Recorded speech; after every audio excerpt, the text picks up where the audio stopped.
Welcome back to our show. Ken, I do want to ask you from the standpoint of me, myself, as a person that lives in the community, how would you deal with people that feel as though their community may be targeted or they're being racial profiled? How would you deal with people that have that type of mindset that you may be like that moving forward if you won this sheriff election in 2020? I think it's a simple answer is we talk and we sit down together and we talk about specific instances where individuals may feel that they've been unjustly targeted. So right. You have to have opportunities to create dialogue, to understand what's going on.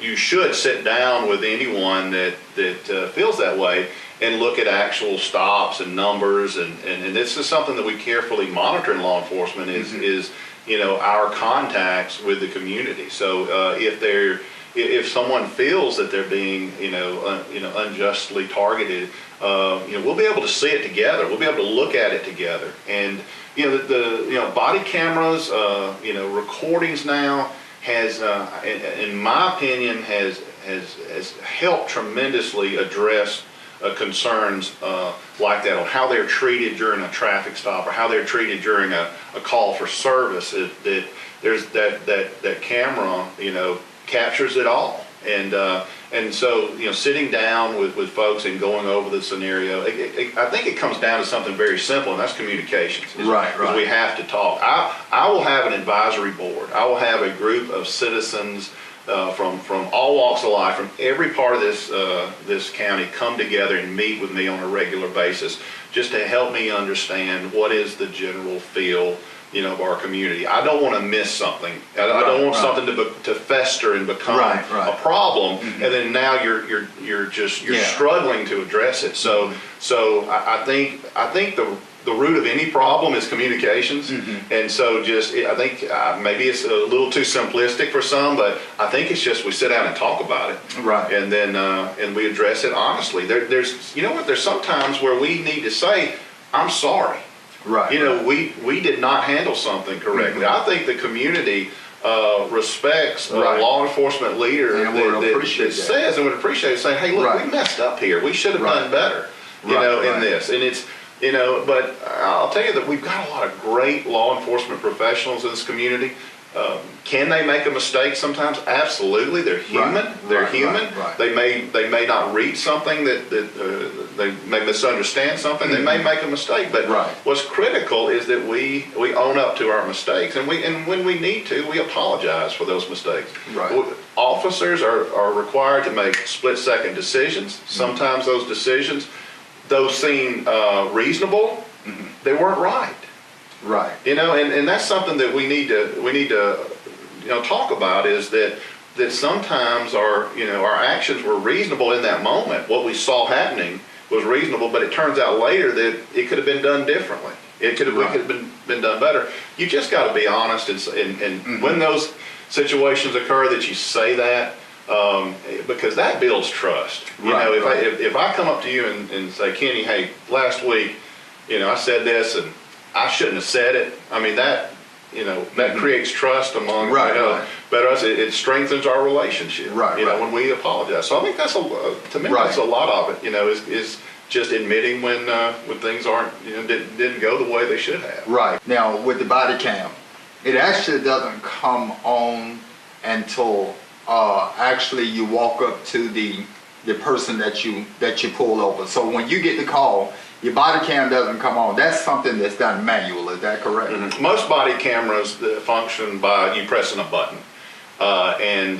So what you want to have happen is, as you get the call, activate it as you get the call, or activate it as soon as you're exiting your vehicle. Make sure that you start the recording, so that it captures as much information as possible. What will be so unique about that is technology evolves so much to where once you get that call, it will be nice that body cam automatically kicks on at the point you get that call.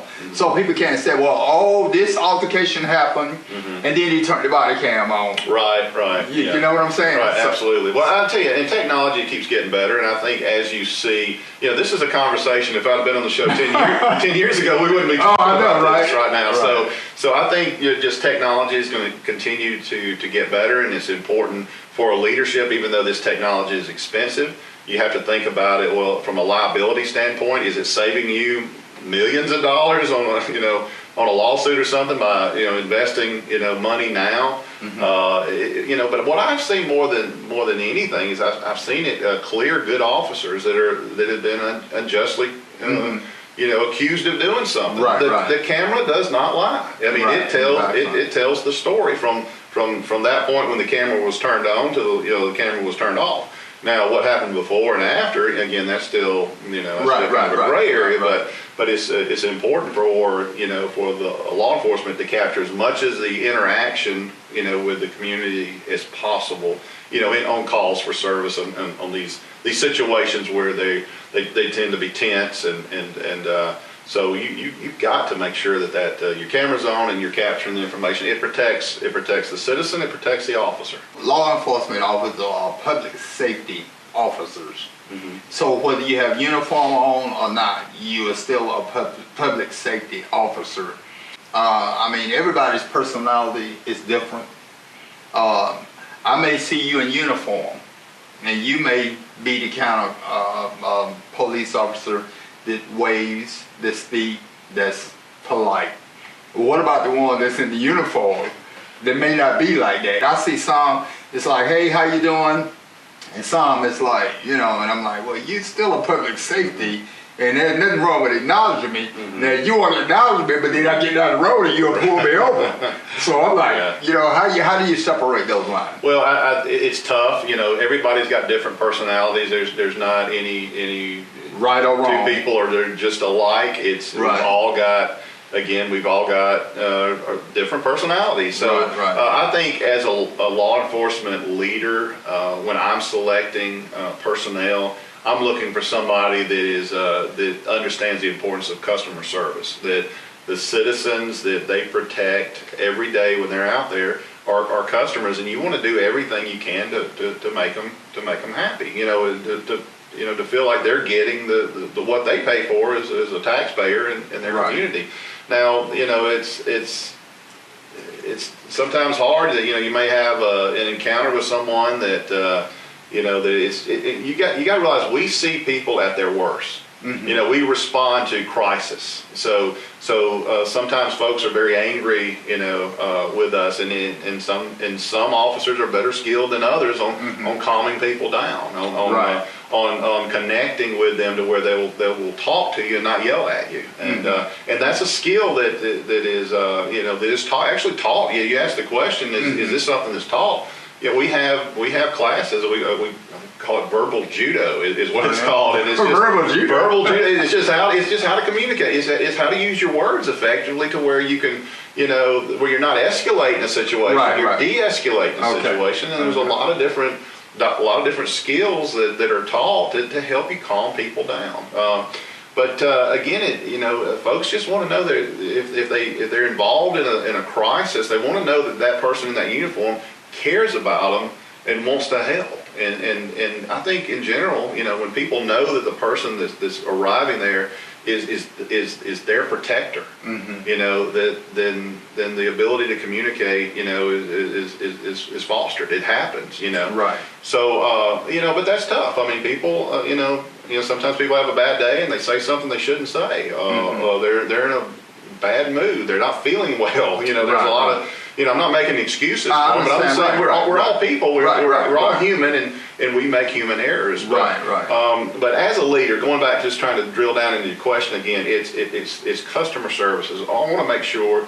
And my first chief told me this years ago, Chief Bob Moody, who still lives in Newton County. And he told me this when I first started, and it rings true today. He says, I want you to be nicer than the nicest person you encounter.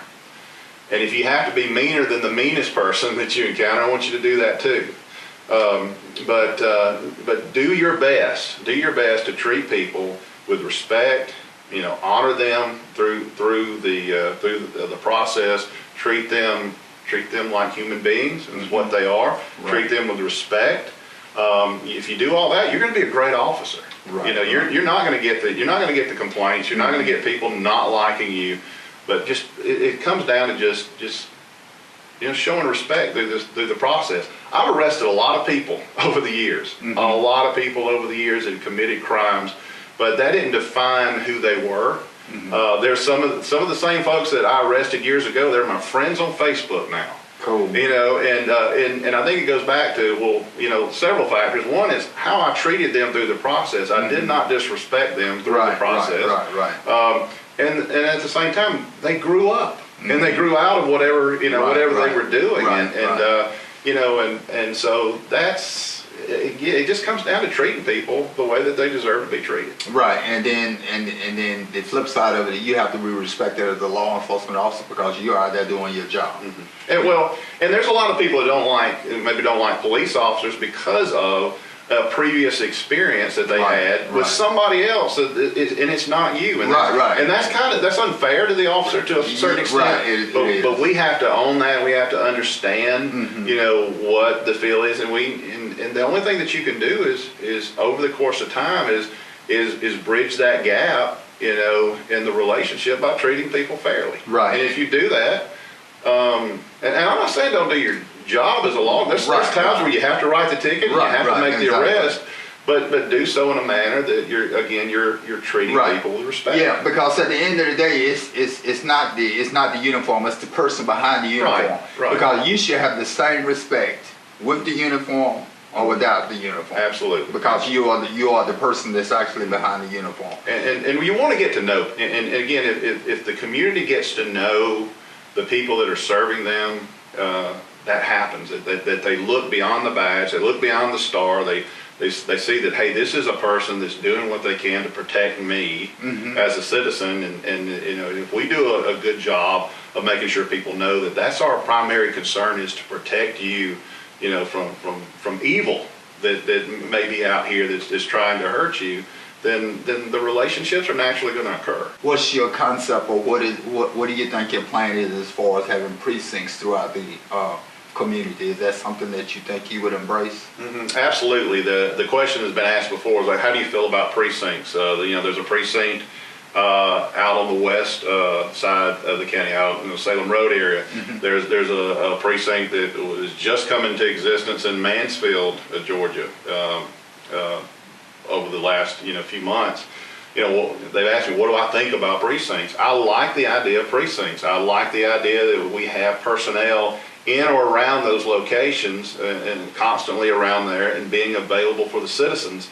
But I would like to have other resources available at these precincts, not just law enforcement presence, but folks from other county facilities, offices that provide services to the city. It's a long drive to get to town, to Covington to get your tag, or or deal with some other type of issue. Okay. Let's just ask the question, can we provide other services in those precincts? Because I like the idea of having precincts, but what's more important to me is having people in that area that are out providing law enforcement services around that precinct. I like that they can go there and write a report, or they can go back and have a meeting, with a citizen that's had some type of problem. But I want them outside that building. I want them riding neighborhoods, riding areas, looking out for potential problems. So, I don't want having somebody just all they do is sit and wait on the public to come there. I want them to just have that facility available so that they have a roof, to get out of the rain or to get out of the heat or to get out of the cold, to meet with citizens. So I will not. I'm not a fan of just having people that all they do for 8 hours a day is sit in that precinct and wait for somebody to come to them. But I do embrace precincts. I do like the idea. I would like to continue to see precincts. But again, I want to get the most use out of that structure as possible. Okay. All right. We're going to go ahead and we're going to go to a commercial break, and we'll be right back after this.